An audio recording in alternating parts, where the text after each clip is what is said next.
Hello दोस्तों, नमस्कार। आपका अपने चैनल अंजू एग्जाम एकेडमी में स्वागत है। दोस्तों,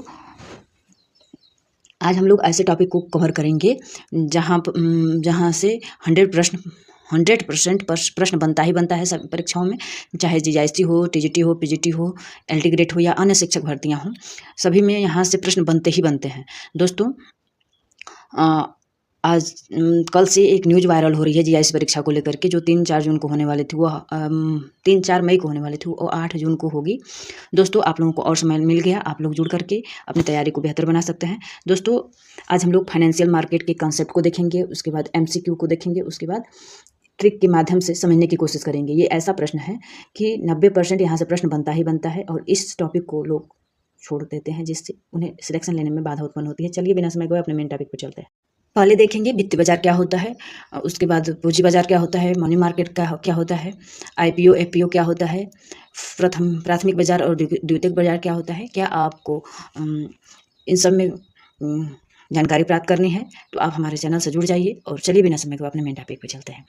वित्त बाजार क्या होता है? वित्त बाजार वह स्थान होता है जहाँ पर वित्तीय संपत्तियों का क्रय विक्रय किया जाता है। वित्तीय संपत्तियों का मतलब होता है शेयर, बॉन्ड, डिबेंचर और करेंसी।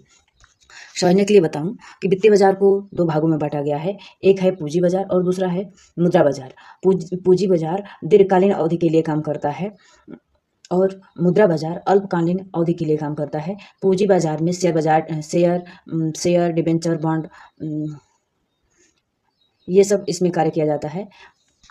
और मुद्रा बाजार में ये अल्पकालीन होता है, इसका समय काल 1 वर्ष से कम होता है। इसमें treasury bills, commercial paper, call money, इस सब का कार्य होता है। और मुद्रा बाजार में का नियंत्रण आरबीआई द्वारा होता है। और शेयर मार्केट, पूंजी बाजार में शेयर मार्केट, डिबेंचर, बॉन्ड, ये सेबी द्वारा किया जाता है। इसका पूंजी बाजार के उदाहरण हैं बॉम्बे स्टॉक एक्सचेंज BSE है और नेशनल स्टॉक एक्सचेंज NSE है। वित्तीय बाजार के कार्य बचत को निवेश में बदलना, पूंजी निर्माण, तरलता प्रदान करना, मूल्य खोज, प्राइस डिस्कवर, ये वित्तीय बाजार के कार्य हैं। वित्तीय बाजार में जो प्रमुख संस्थाएं हैं, आरबीआई है, सिक्योरिटी है, सेबी है और नाबार्ड है, सिडबी है। तो जो आरबीआई है वो मुद्रा बाजार का नियंत्रण करता है, और जो सेबी है, जिसका फुल फॉर्म होता है security and exchange board of India, ये पूंजी बाजार को नियंत्रण करता है। प्रश्न सीधा सीधा बन जाता है कि सेबी क्या है, इसका फुल फॉर्म बताइए, तो बन जाता है तो security exchange board of India. और नाबार्ड का फुल फॉर्म, ये भी प्रश्न बन चुका है, national bank for agriculture and rural development होता है। सिडबी का फुल फॉर्म क्या होता है? Small industrial development bank of India, इसे सिडबी। इसका मुख्यालय कहाँ है? सिडबी का मुख्यालय क्या आपको पता है? यदि पता है तो कमेंट करके बताइए, नहीं पता है तो आप सेशन से जुड़े रहिए, मैं बताऊंगी। देखिए, सेबी की स्थापना 1988 में हुआ था और इसे वैधानिक दर्जा 1992 में प्राप्त हुआ था। कॉल मनी क्या होता है? कॉल मनी एक दिन के लिए ऋण दिया जाता है, इसे ओवरनाइट लोन कहा जाता है। यह कॉल मनी बैंकों में, मतलब बैंक आपस में कॉल मनी वाला कार्य करते हैं, आम जनता को ये सुविधा नहीं उपलब्ध है। ट्रेजरी बिल कितने कितने दिनों के लिए होती है? 91 दिनों के लिए, 182 दिनों के लिए और 364 दिनों के लिए। और कैपिटल मार्केट, मतलब यहाँ पे क्विक रीजन जैसे है कि आप गलती नहीं करेंगे। कैपिटल मार्केट लॉन्ग टर्म है और मनी मार्केट शॉर्ट टर्म है। कैपिटल मार्केट सेबी द्वारा नियंत्रण होता है, मनी मार्केट आरबीआई द्वारा नियंत्रण होता है। चलिए एमसीक्यू देख लेते हैं अंत में। इसका भी एक और रैपिड फायर की तरह करके नोट्स है, उसको देख लेंगे तो यहाँ से प्रश्न जो भी आएगा यहाँ से कवर हो जाएगा। एक भी प्रश्न गलत होने वाला नहीं है। 1 से 2 बार वीडियो को देख लेंगे तो समस्या का समाधान हो जाएगा।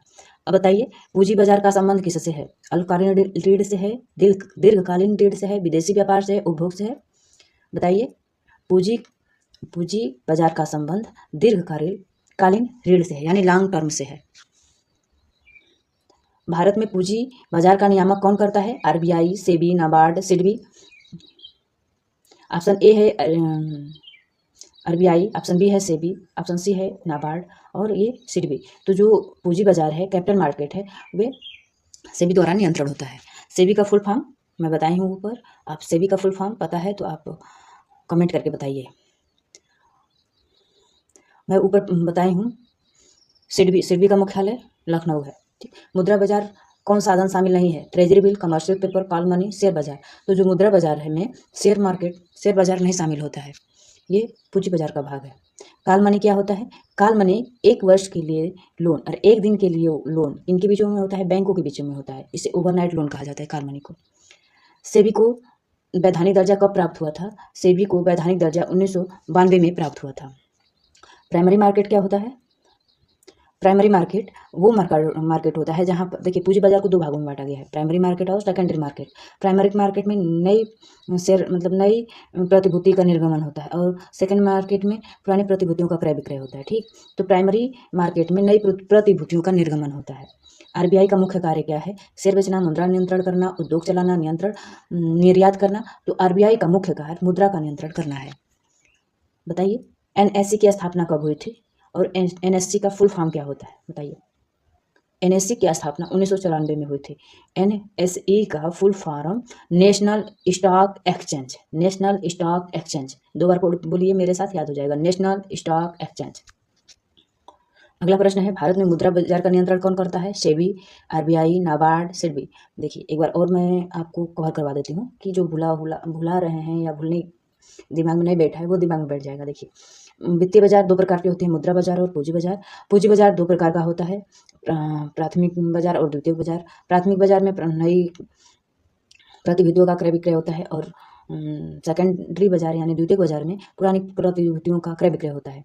देखिए पूंजी बाजार का नियंत्रण सेबी करती है और मुद्रा बाजार का नियंत्रण आरबीआई करती है। तो यहाँ पे दिया है मुद्रा बाजार का नियंत्रण आरबीआई करती है। ठीक, आरबीआई का फुल फॉर्म क्या होता है? Reserve bank of India. ठीक, सेबी की स्थापना कब हुई थी? सेबी की स्थापना 1992 में हुई थी। सेबी का फुल फॉर्म क्या होता है? Securities exchange board of India. और 1992 में वैधानिक दर्जा मिला था। ध्यान से पढ़िए सेशन, और कितना प्रश्न सही हुआ ये भी बताइएगा अंत में। निम्न में से कौन मुद्रा बाजार का साधन है? Share, bond, treasury bill, debenture. देखिए शेयर, बॉन्ड और डिवेंचर ये पूंजी बाजार का साधन है, और ट्रेजरी बिल ये मुद्रा बाजार का साधन है। ट्रेजरी बिल यह अल्पकालीन यानी एक वर्ष से कम अवधि के लिए होता है। काल मनी का समय कितना होता है? काल मनी का समय एक दिन के लिए होता है। प्रश्न रिपीट हो जा रहे हैं तो आप परेशान नहीं होइए, क्योंकि जब आपकी नज़रों से प्रश्नों को बार बार गुजारा जाएगा तो वो आपके दिमाग में बैठ जाएगा।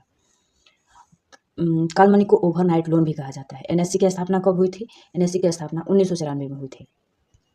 बीएससी, एनएससी का फुल फॉर्म क्या होता है? National stock exchange. बीएससी का कहाँ स्थित है? तो बीएससी मुंबई में स्थित है। बीएससी का फुल फॉर्म होता है बॉम्बे स्टॉक एक्सचेंज। अगला प्रश्न है, प्राइमरी मार्केट में क्या होता है? तो प्राइमरी मार्केट में मैं अभी बताई हूँ नई प्रतिभूतियों का क्रय विक्रय, मतलब नई प्रतिभूतियों का इशू किया जाता है। ठीक, सेकेंडरी मार्केट का मुख्य कार्य क्या है? पुरानी प्रतिभूतियों का व्यापार यानी क्रय विक्रय। कमर्शियल पेपर किससे संबंधित है? कमर्शियल पेपर मुद्रा बाजार से संबंधित है। ट्रेजरी बिल कौन जारी करता है? सेबी, आरबीआई, भारत सरकार, नाबार्ड। तो जो ट्रेजरी बिल है यह मुद्रा बाजार का भाग है, यह आरबीआई जारी करता है। नहीं, आरबीआई नहीं, भारत सरकार जारी करता है ट्रेजरी बिल। सॉरी गलती होगी, भारत सरकार जारी करता है। सेबी का मुख्य कार्य क्या है? सेबी का मुख्य कार्य है निवेशकों की सुरक्षा करना। जो निवेश कर रहे हैं शेयर बाजार में उनकी सुरक्षा करना, यानी उनको कहीं से दिक्कत परेशानी ना हो आर्थिक लेन देन या उनकी पूंजी को लेकर के। मनी मार्केट की अवधि कितनी होती है? तो मनी मार्केट की अवधि एक वर्ष से कम होती है, यानी एक वर्ष तक होती है। और ये बताइए कि पूंजी बाजार का समय अवधि कितना होता है? कमेंट करके बताइएगा। कैपिटल मार्केट का संबंध किससे है? तो कैपिटल मार्केट का संबंध लॉन्ग टर्म यानी दीर्घकालीन अवधि से है। रेपो रेट कौन तय करता है? ये रेपो रेट आरबीआई तय करता है। रेपो रेट का मुख्य कार्य है जब मुद्रास्फीति की स्थिति होती है तो कंट्रोल करने के लिए आरबीआई अपने मौद्रिक इंस्ट्रूमेंट को बढ़ा देता है। उसमें से एक है रेपो रेट। तो बढ़ा देने पर बाजार में मुद्रा का प्रवाह पर नियंत्रण होता है। सेबी का मुख्यालय कहाँ है? अब आइए एक एक लाइनर वाला जल्दी से हम लोग रिवीजन कर लेते हैं ताकि आगे दिक्कत ना हो। सेबी का मुख्यालय मुंबई है। नाबार्ड किस क्षेत्र से जुड़ा है? यह कृषि एवं ग्रामीण विकास से जुड़ा है। नाबार्ड की स्थापना कब हुई थी? तो नाबार्ड की स्थापना 12 जुलाई 1982 को हुई थी, शिवरामन समिति की सिफारिश पर। सिडबी का मुख्य कार्य क्या है? सिडबी का मुख्य कार्य लघु उद्योग, और इसका मुख्यालय लखनऊ में है। डीमेट अकाउंट किसके लिए आवश्यक है? तो शेयर खरीदने और बेचने के लिए डीमेट अकाउंट आवश्यक है। आईपीओ क्या होता है? आईपीओ का फुल फॉर्म, प्रश्न सीधा सीधा बन जाता है कि आईपीओ का फुल फॉर्म क्या होता है? तो इनिशियल पब्लिक ऑफरिंग। और एफपीओ, क्या आप एफपीओ का नाम सुने हैं? सुने हैं तो कमेंट बताइए। बुल मार्केट का अर्थ क्या है? कीमतों में वृद्धि। जब कोई कहेगा कि मार्केट में बुल की स्थिति आ गई तो आप क्या समझेंगे? कि शेयर बाजार में कीमतों में वृद्धि हुई है। बियर का मतलब होता है कीमतों में गिरावट। लिक्विडिटी का अर्थ क्या है? नकदी में बदलने की क्षमता को लिक्विडिटी कहा जाता है। डिस्काउंट रेट कौन तय करता है? डिस्काउंट रेट आरबीआई तय करता है। कॉल मनी मार्केट कहाँ होता है? तो कॉल मनी मार्केट बैंकों के बीच होता है। कैपिटल फॉर्मेशन का संबंध किससे है? तो कैपिटल फॉर्मेशन का संबंध निवेश से है। अगला है सेबी एक्ट कब लागू हुआ था? सेबी 1992 में लागू हुआ था। फाइनेंशियल मार्केट का मुख्य कार्य क्या है? बचतों को निवेश में बदलना। ठीक, अब आइए जो भी हम लोग पढ़े हैं उसको सरसरी निगाहों से देख लेंगे ताकि हमारा प्रश्न गलत होगा ही नहीं, क्योंकि जब हम लोग एक बार कंसेप्ट क्लियर किए, उसके बाद एमसीक्यू किए, उसके बाद वन लाइनर वाला प्रश्नों को किए, और अब हम लोग फैक्ट को देख लेते हैं। अलग फैक्ट नहीं है, जो पेपर में जो दोहराया गया है वही सब फैक्ट है। रेपो रेट बढ़ने पर क्या होता है? महंगाई। अच्छा, रेपो रेट बढ़ने पर ऋण महंगा हो जाता है। देखिए, जब मुद्रास्फीति की स्थिति होती है तो उस समय आरबीआई रेपो रेट को बढ़ाएगा तो ऋण महंगा हो जाएगा, जिससे जनता ऋण ज़्यादा नहीं लेगी, और अर्थव्यवस्था में मुद्रा पर नियंत्रण किया जाएगा। रिवर्स रेपो रेट बढ़ाने से लिक्विडिटी कम होती है। आरबीआई क्या है? बैंकों का बैंक है। एनएससी क्या है? इलेक्ट्रॉनिक एक्सचेंज है। एनएससी का full form national stock exchange होता है। बीएससी क्या है? ये एशिया का सबसे पुराना एक्सचेंज है। बीएससी का फुल फॉर्म होता है Bombay stock exchange. T bills, treasury bills short term के लिए होते हैं, बॉन्ड लॉन्ग टर्म के लिए होता है। शेयर का मतलब होता है ओनरशिप, डिवेंचर का मतलब होता है डेब्ट। सेबी क्या करता है? रेगुलेटर करता है, और आरबीआई क्या करता है? कंट्रोल करता है। कॉल मनी कितने दिनों के लिए होती है? 1 दिन के लिए होती है। मनी मार्केट 1 वर्ष से कम के लिए होता है। कैपिटल मार्केट 1 वर्ष से अधिक के लिए होता है। आईपीओ क्या होता है?